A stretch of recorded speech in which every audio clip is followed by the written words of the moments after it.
The Wilmington City Council president has had some famous fights with the mayor of Wilmington, and he's got 3 years left in his term.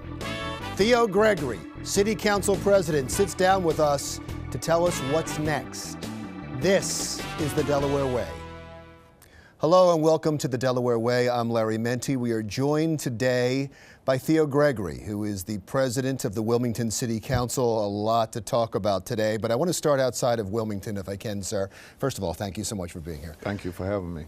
Start outside of Wilmington. As we tape this, there's still chaos in Ferguson, Missouri, over the shooting of an unarmed African-American 18-year-old by a white police officer.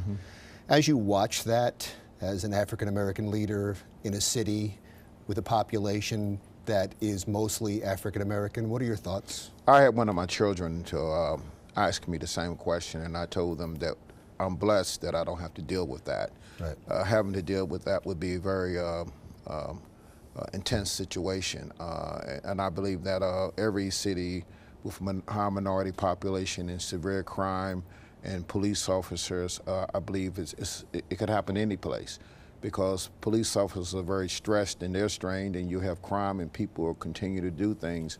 And it's a powder keg in every city, I believe, where you have a high minority population with crime taking place, and then you have a high number of white police officers on the force. I talk to police officers all the time, and I could say black police officers also. And they're very challenged. They're very challenged with the crime, and it's a judgment call. And it's, you know, they have to make snap decisions, and some go wrong and some go right. Yeah, I'm not asking you to certainly prejudge what happened, because we don't have all the facts of what happened out there yet. But it seems to me that there was some tension with the police department before this happened, and in Ferguson. And I want to bring this to Wilmington now. How do you deal with that possible racial tension before it gets to something like this? I think you get your law enforcement leaders in the community, you get the community to know the law enforcement leaders. I think that the incident could happen any place, but your leaders in the community have to trust that the police department is going to do the best job it can to address the matter. I don't think you can stop it from happening. I just don't think that's going to happen with 300 plus police officers. But certainly, if it happens and when it happens, your police leaders should be connected back to the community. Right before we went on air to tape this, we got word that a 26-year-old man was killed in Wilmington. Wilmington has not one of the highest crime rate in the country for small cities, and it's up so far from last year. We had the police chief here a while back saying he would like to have a homicide unit. Oh, sure, I believe in a homicide unit. We should have a homicide unit. He said he needs more men to get a homicide unit. I think it's the way they deploy there, man. I think that I'm told that you have about 40 officers that work as detectives. I think what you have to do is take some of those officers and have them to specialize as a homicide unit. Also, see, I was trying to reduce the fire department. You pick up You pick up 16 officers there, then you could bring back 8, in my opinion, some in a homicide unit and some as undercover police officers. But I do believe that you could redeploy the current. Also, there's a report that says you have too many police officers. I don't agree with that. I think that you could reconfigure the police department and put some in a homicide unit. He said he wants all officers out on the street. And but you're saying that the way that the department stands now, and you would know more about this than me, so please explain, that is it possible to take officers from other duties, put them in a homicide unit to work on that crime full time, and not affect public safety?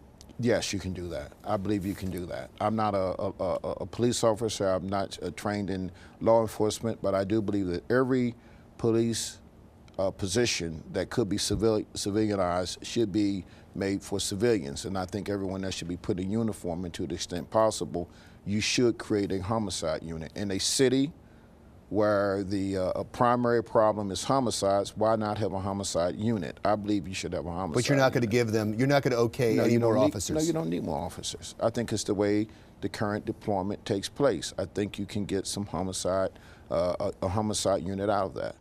Let's move on to the fire department. And I don't want to spend a lot of time on it because it really has been dealt with and it's over with. I want to talk more about the residual effect, and just so our viewers know what happened.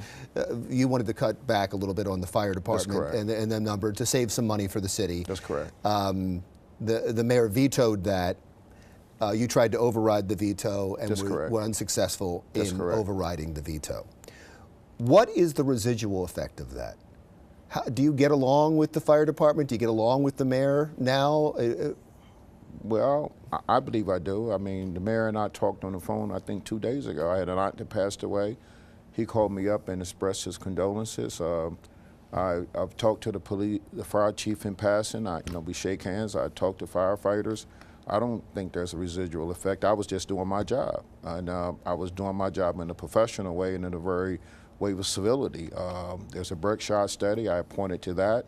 I didn't call people nasty names. I did what I was supposed to do as a legislator. Had I not done that, I wouldn't have been able to get along with myself, because I believe that we need to cut government. But then the fire commissioner, or the fire chief, wrote on his blog that if these cuts were to go through, that maybe, and I don't want to misquote, but the thought was that in the certain districts where city council people have their constituency, that maybe they shouldn't go to those houses as quickly. Is that fair to say that that was the thought? That's pretty much what he said. And you wanted him out of office for that? No, I didn't. No? No, I just criticized him for it. That's for the mayor to decide whether he's out of office or not. I criticized him for it because that's awful. You can't say that. That's horrific. I just don't believe you should say stuff like that. As a police chief, that's not the message that he should be, as a fire chief, that he should be sending our population. He shouldn't have been threatening council persons that way. But if the mayor chooses to leave him in office as a result of that, that's the mayor's prerogative. Do you feel he should still be in office? Do I think that this chief should be in office? You know, in my 24 years on council before now and now, I've never called for anybody to leave, and I'm not going to do it now. And I've tried you to do it twice. I'm not going to do it. As I sit That's here. for the mayor to do. We've dealt with now the fire department and the police department. I do want to get to the overall theme of both, and that is saving the city money. That's correct. And we'll talk more about that when the Delaware Way continues with Theo Gregory, the president of Wilmington City Council, in just a moment. Thank you.